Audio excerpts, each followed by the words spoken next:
Davis 4-3 in the win. Oh, it's good! Crosby in on goal, backhander, he scores! And good! 49ers win it!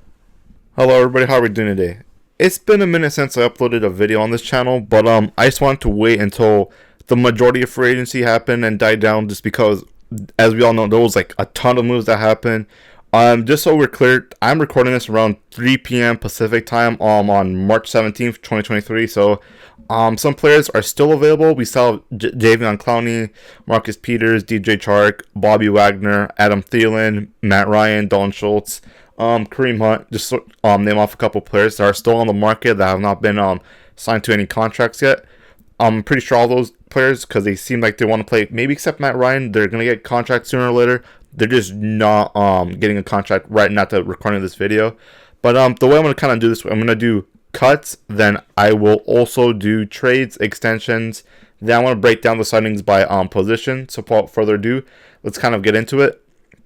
So I'm going to start off with the cuts first, because there was a bunch of cuts, and then some of these players got signed. Not all of them did, though.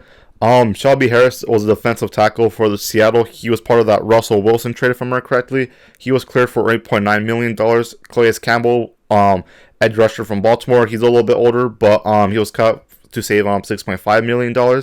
Marcus Golden, outside linebacker. He was released by Arizona, which saved them $3 million or so. Pat Elflein was let go by Carolina for around $4.75 million against the cap. J.D. McKissick was also let go. He was a running back for the Washington Commanders. Matt Filer was let go by the Chargers. Matt Ryan saved, because he was cut, saved around $17.2 million in cap space. Mario Addison was a edge rusher for the Houston Texans.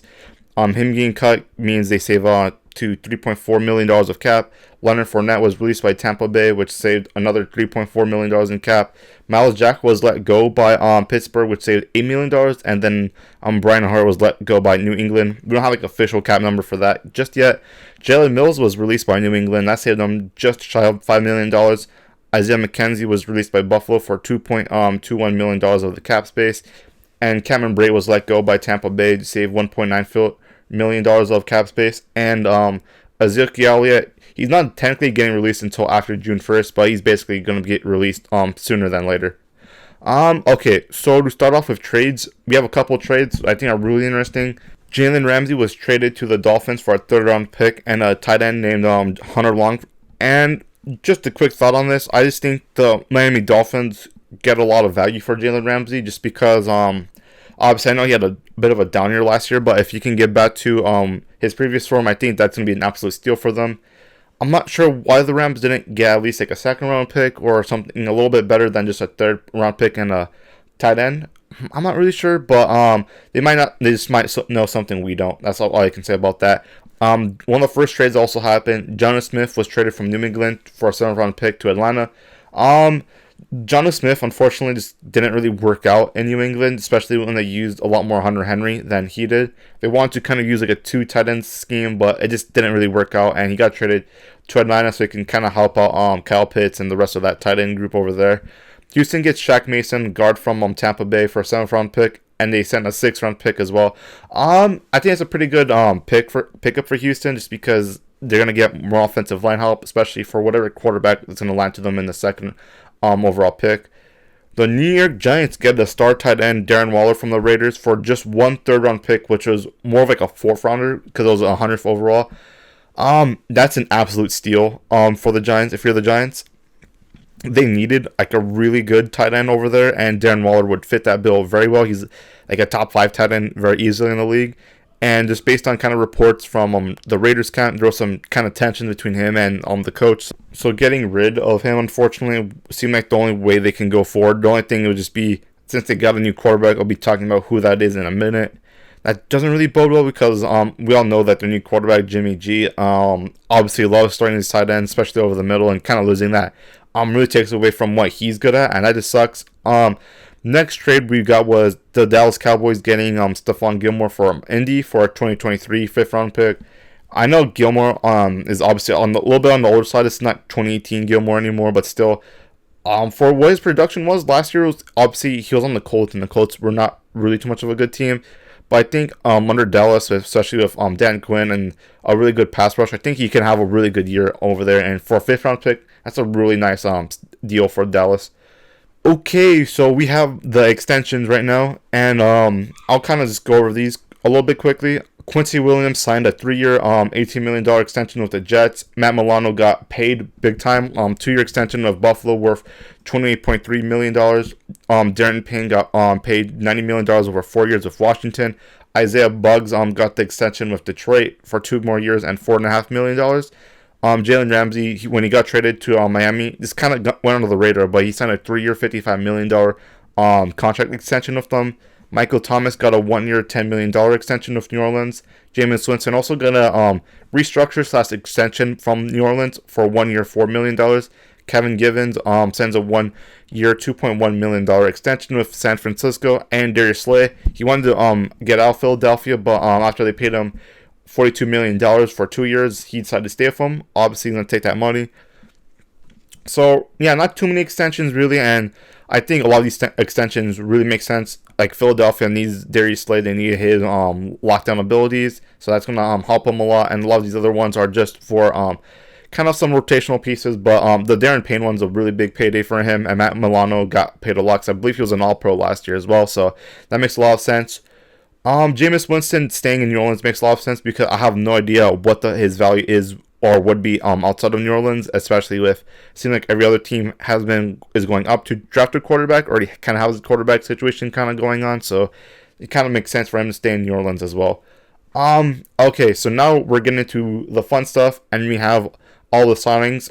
I'm gonna start off with the running backs, so I'm gonna go over like all the notable ones that got signed. Travis Homer got a 2-year contract from the Bears worth $4.5 million. Jeff Wilson, he stays in Miami for 2 years and $6 million. Samaje Perine, signed for 2 years, $7.5 million in Denver. David Montgomery went to the Lions from the Bears for 3 years, $18 million. Raheem Mostert also stays in Miami for 2 more years and $5.6 million. Rashad Penny goes to Philly, which could be a really good deal if he stays healthy for them, for 1 year and $1.35 million.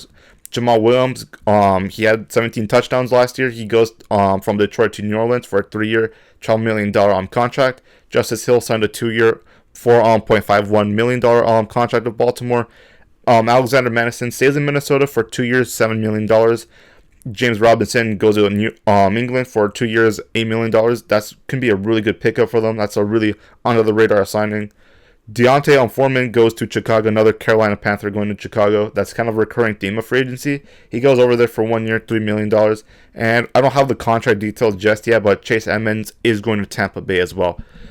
Overall, you'll kind of see this a lot for free agency. Just no like super long or super crazy deals. I see a lot of the deals are 3-4 year deals, and then I think just because I think GMs have gone a lot smarter over the years, they're not giving out like 6-year deals that are worth like over $100 million. A lot more kind of very stable, very kind of a little bit more on the lower end deals, especially for a lot of the other positions we'll be seeing later on.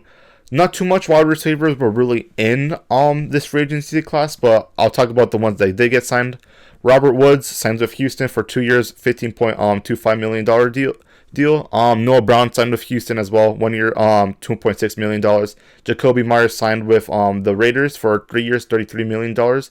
Allen Lazard signed with the Jets for 4 years and only $4 million. That's a really bargain price for his services. Deontay Hardy signs with Buffalo for 2 years, $9.5 million. Juju Smith-Schuster signed with New England for 3 years, $20.5 million as well. Ashton Dulin signs with he re-signs with Indy for 2 years, $7.2 million. Braxton Berrios was released by the Jets, but he got picked up by the Dolphins, so he's with the Dolphins right now. I don't know the exact contract just yet, but he's with them now. Darius Slayton signs for 2 years and $12 million to stay in New York. And Paris Campbell also goes to New York for 1 year and $4.7 million.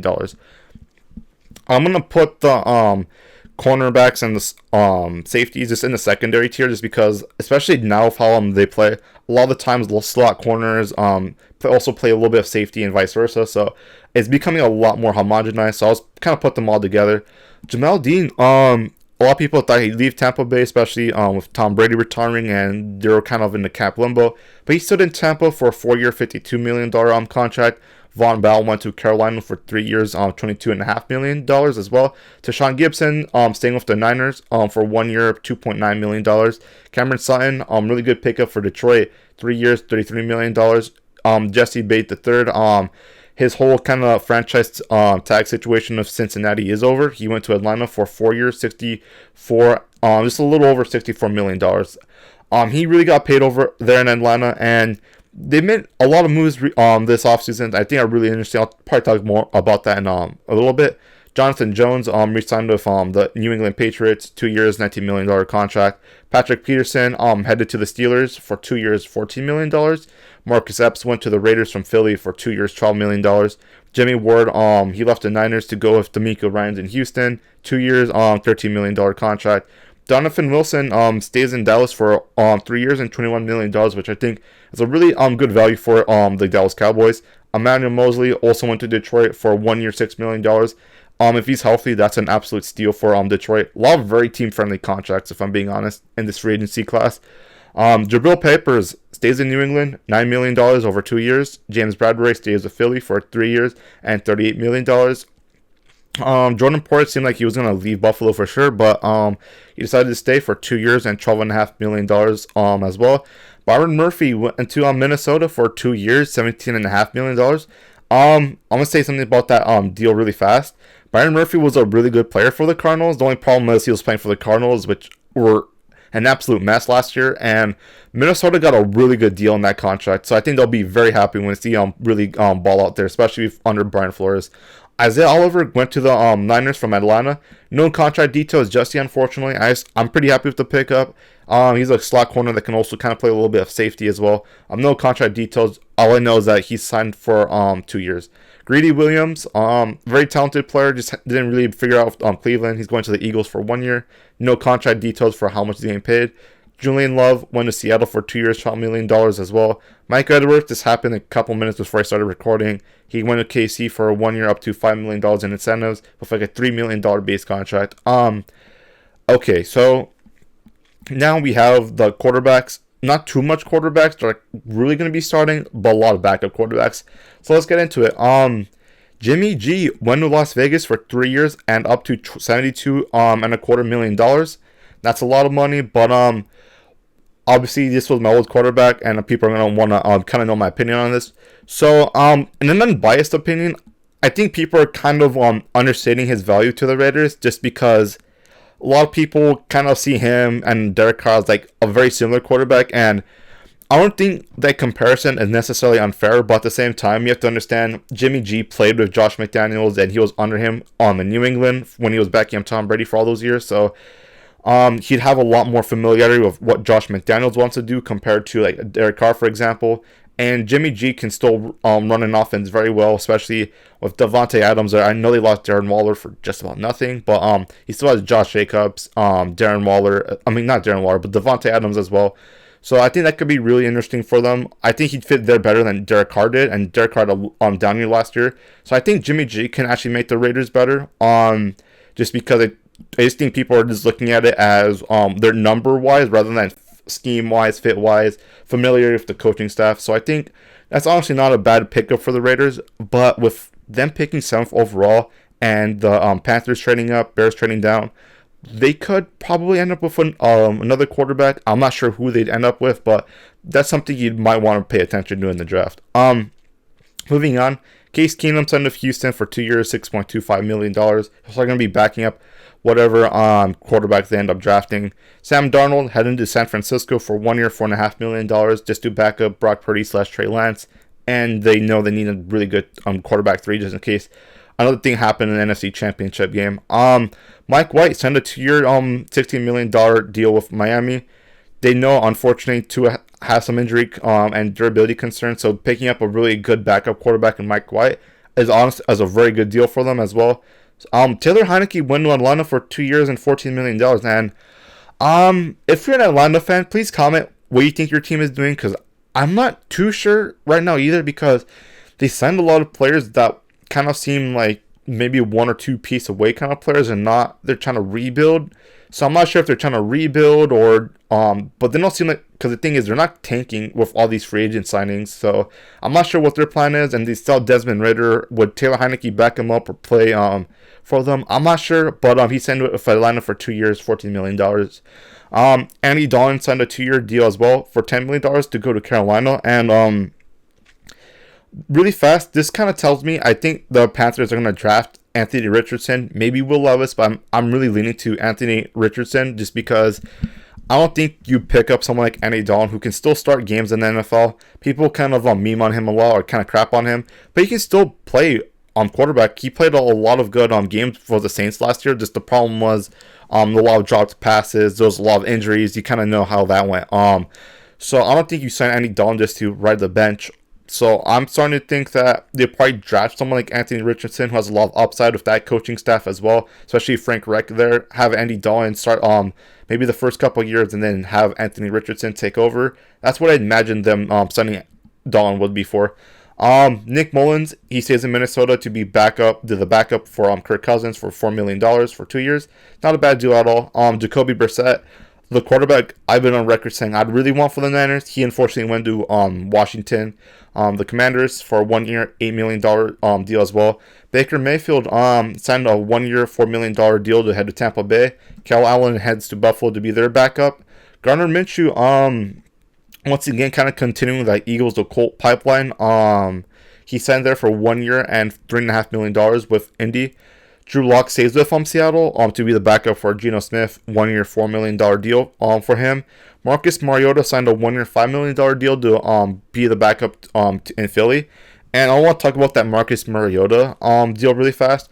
I honestly think he's a better backup for Philly than Gardner Minshew would be. I think Minshew's a better overall player, but based on how Marcus Mariota is a much more mobile quarterback, I think having a mobile quarterback to be the backup, instead of more of a kind of like a traditional pocket passer, is really good, just because if Jalen Hurts does get hurt again and misses a couple games, you go have another quarterback that's mobile and can kind of extend plays. Obviously not nowhere near the same level of Jalen Hurts, but I think that's a really nice pickup for Philly.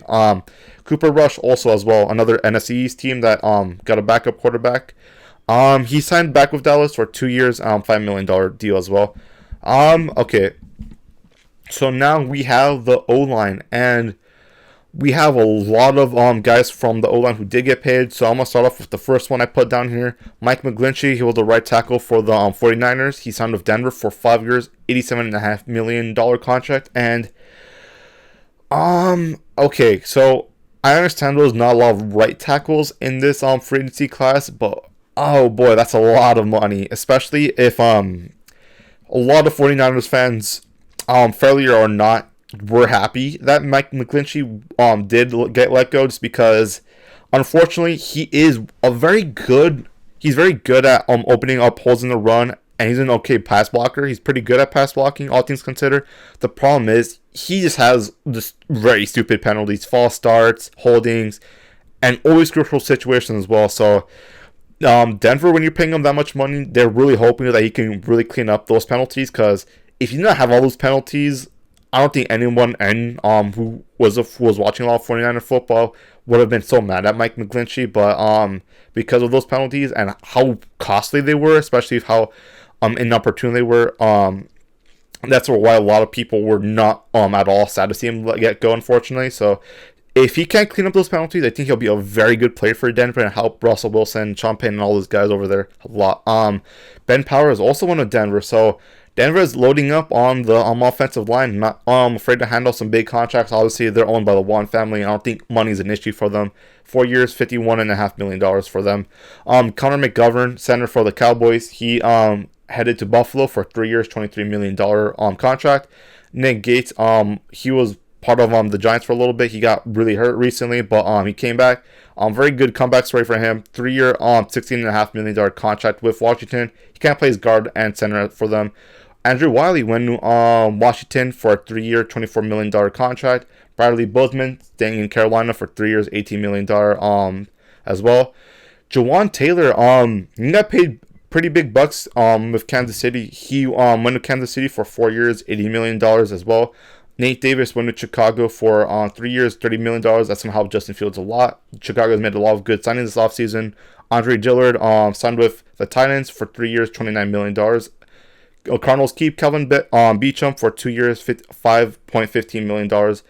So Jason Kelce is back in Philadelphia, and he signed for a 1 year, $14.75 million contract as well to keep him being the highest paid center in the NFL. Obviously, he deserves that money, so I'm not sure if he might just sign like an extension, probably maybe later, just because he's kind of had almost 2-3 years now of he might kind of retire. So who knows if this will really be his last year. Riley Reif signed with New England for 1 year and around $5 million as well. Evan Brown goes to Seattle for 1 year, $2.25 million as well. Wes Schweitzer signed with the Jets for 2 years, $5 million as well. Coleman Shelton stays with the Rams for 2 years, $4.75 million contract. Graham Glasgow heads to Detroit for 1 year, $4.5 million as well. Orlando Brown absolutely got paid for 4 years, $64 million contract to play with Cincinnati. Kind of shore up the offensive line, which has been an issue for the last couple of years for them, and help really protect Joe Burrow as well. So before I kind of move on, there's one contract I want to talk about, kind of a little bit more in depth, and that would be the Jawan Taylor contract for 4 years, $80 million or so. I'm saying no, it's not the fully guaranteed contract, but still. I'm not sure what Kansas City was doing there, just because the way I kind of thought of it would just be he obviously is going to be replacing Orlando Brown, because Orlando Brown's going to be demanding a ton of money.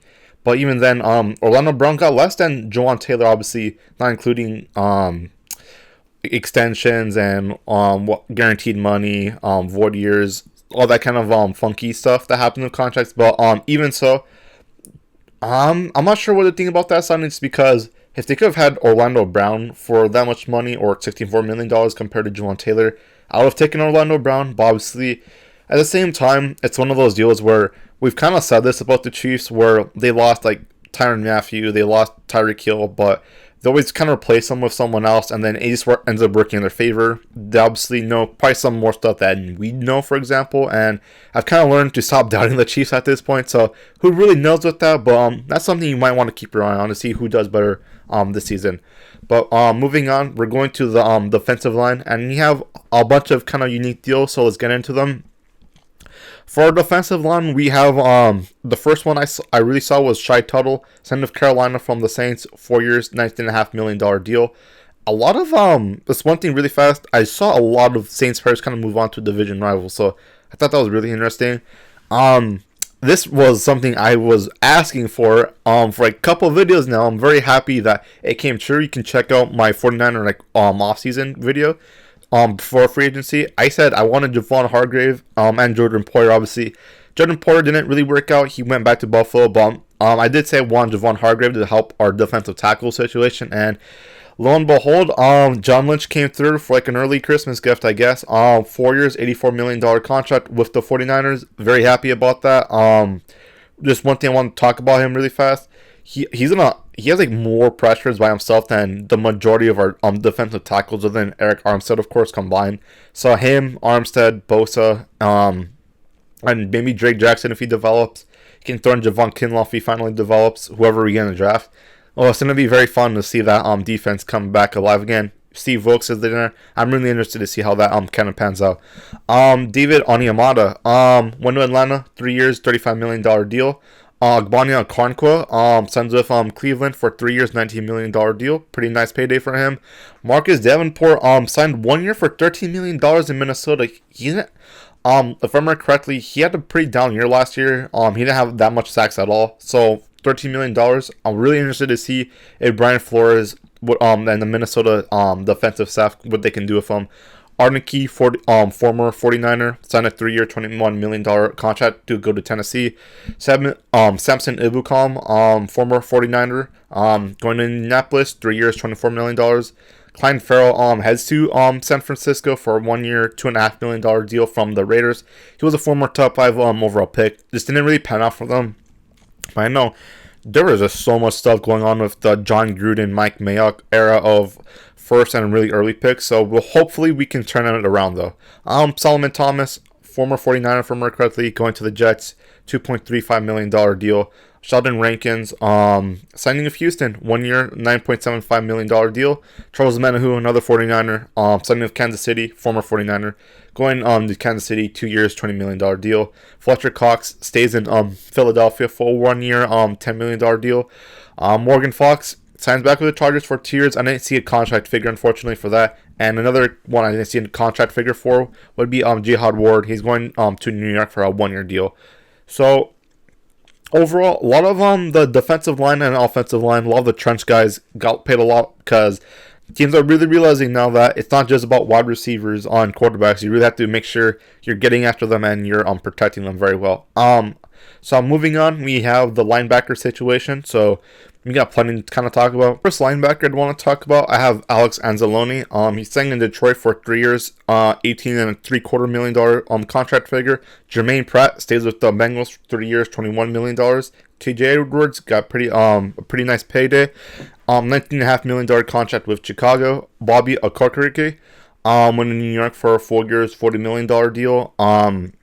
Tremaine Edmonds went to the Chicago Bears for 4 years, $72 million deal. And fun fact for you, Tremaine Edmonds is only 24 years old, and he played the full 5 year contract because he got drafted when he was only 19. So he's still a very young player for the Chicago Bears. So you can see if he'll stick around once the rebuild finally complete.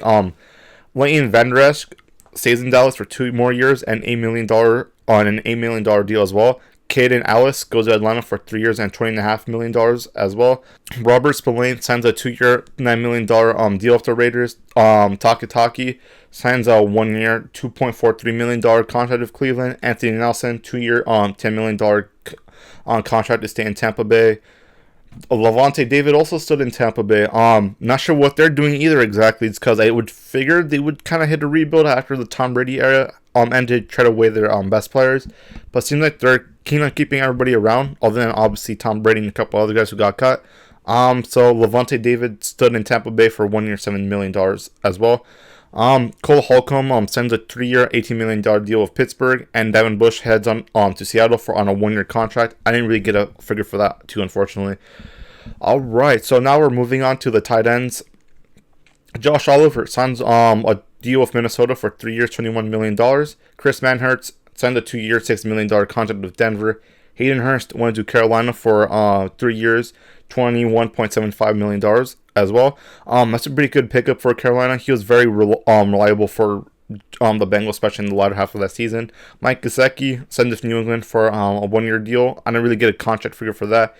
Robert Tonyan recently signed with the rival Bears from the Packers for a 1 year deal as well.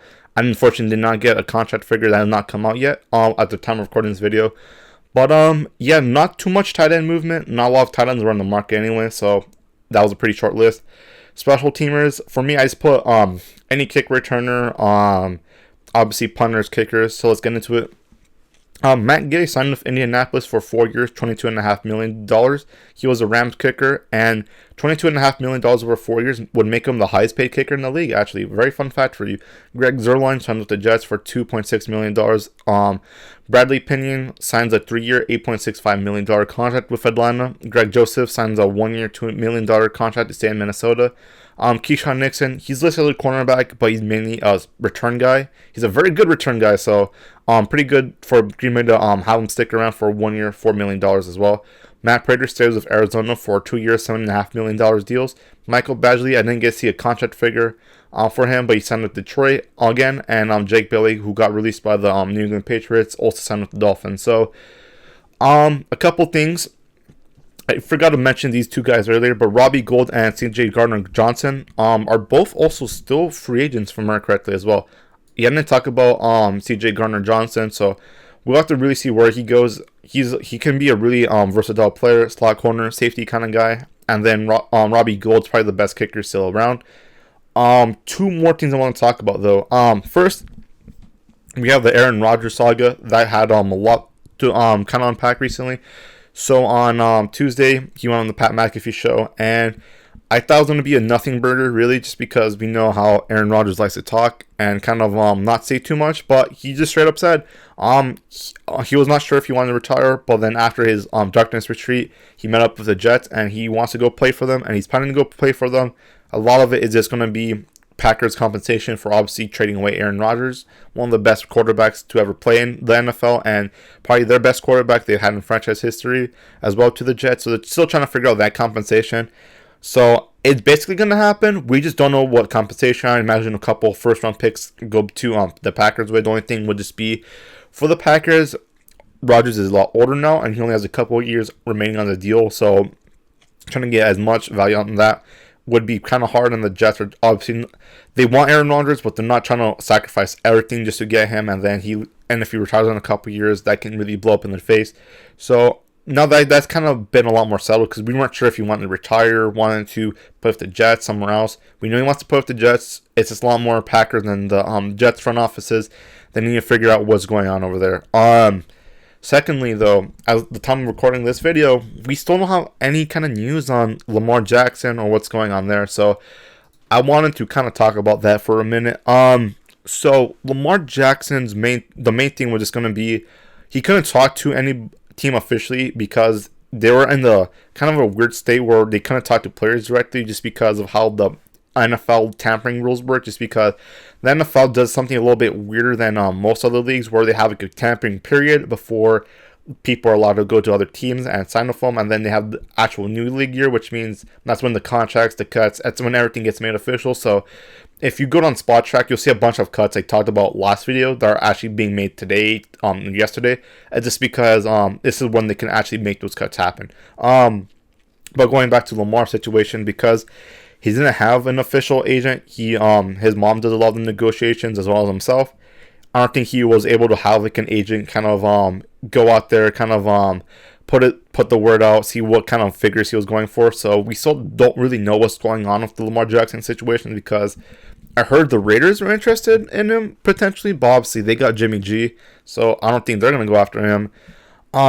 So a couple things to kind of go off of that would just be, I'm not sure which teams are going to really go after him, just because the Panthers were a team that were kind of associated. They traded up to the number 1 overall pick, so I highly doubt they'll get Lamar Jackson and the number 1 overall pick, unless they maybe trade down. I highly doubt that, though. So I'll probably get their number 1 overall pick. The Falcons, I have no idea what's going on over there. They just signed Taylor Heineke, who can probably start for them. So that's another team that Lamar Jackson was really linked to, that he's already not going to go to. Dolphins signed Mike White to back up Tua. They said they're very adamant on sticking around with Tua, so that's another team as well. I heard some rumblings about the New England Patriots, but from what I can tell, they're heard some rumors of Mac Jones to the Raiders, but obviously they got Jimmy G, so I highly doubt that now. So they seem pretty keen on sticking with Mac Jones, so we really just don't know what's happening with Lamar Jackson. I don't know. I could be wrong on this, though, but if you have a team that you think is really interested in him or has been rumored to actually want to go after him, so save it down below, just because it's just one of those situations where, because they put that 2 first-round pick tag, the non-exclusive tag on him, a team has to give up those 2 first-round picks, or and the Ravens can also just, at the end of the day, just match the contract anyway. So no one wants to negotiate with Lamar Jackson, because if let's say they pay him like, I'm not saying he'd get this exactly, but 4 years, $200 million deal, and then the Ravens say, oh, that's a really nice deal. They match it. They keep Lamar Jackson. They basically did all the work for the Ravens, all the actual hard part of a negotiation, trying to figure out guarantees, void years, trying to also figure out signing bonuses, roster bonuses, all that kind of fun stuff that really goes in the nitty-gritty of NFL contracts that a lot of people look over. If they do decide to work with Lamar Jackson, the Ravens just match it anyways.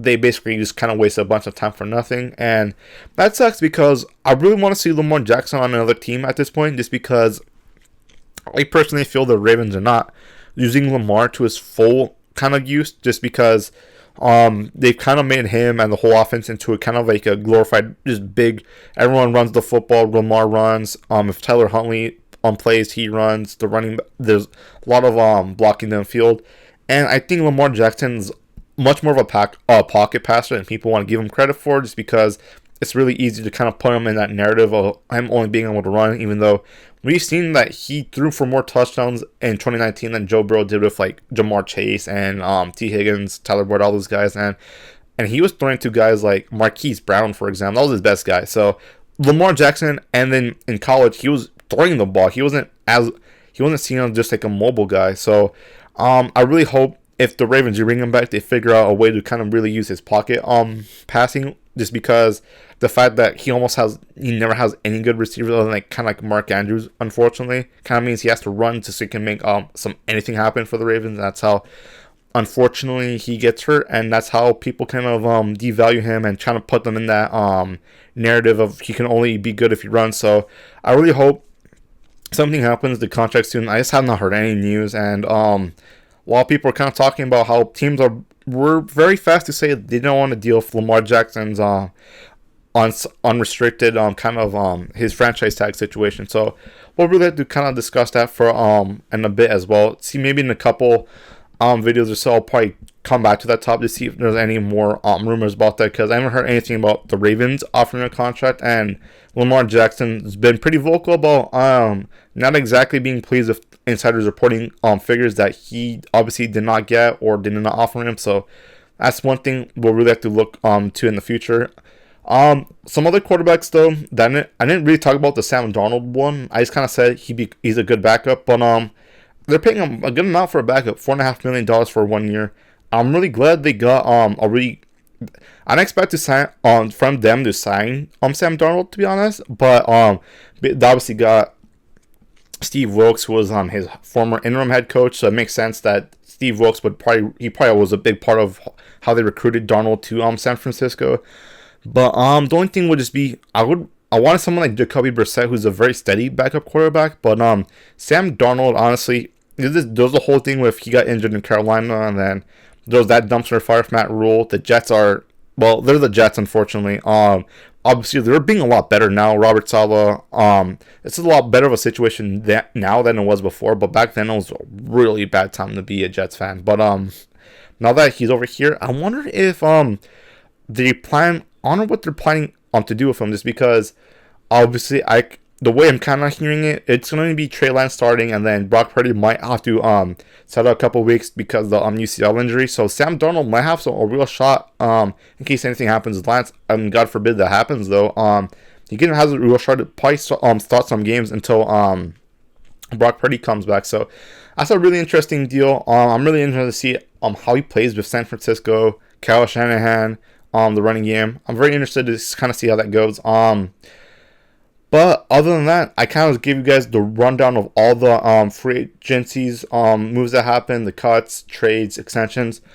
There was a lot of stuff that happened over a couple days. I just wanted to make sure I could give it in a concise way so you get all the facts that are necessary. Probably in a couple days, once some more of the free agents, like that are remaining, kind of free up, I'm probably going to do a winners and losers tier list for free agency, because there's some teams I'm not sure what their direction is. Some other teams I'm very glad they had some money and they were not afraid to spend it, just because, especially the Chicago Bears, for example, they're pretty big winners just because they got T.J. Edwards, Tremaine Edmonds, they got a couple pieces for the offensive line as well. That are really going to help Justin Fields and the old kind of younger team develop.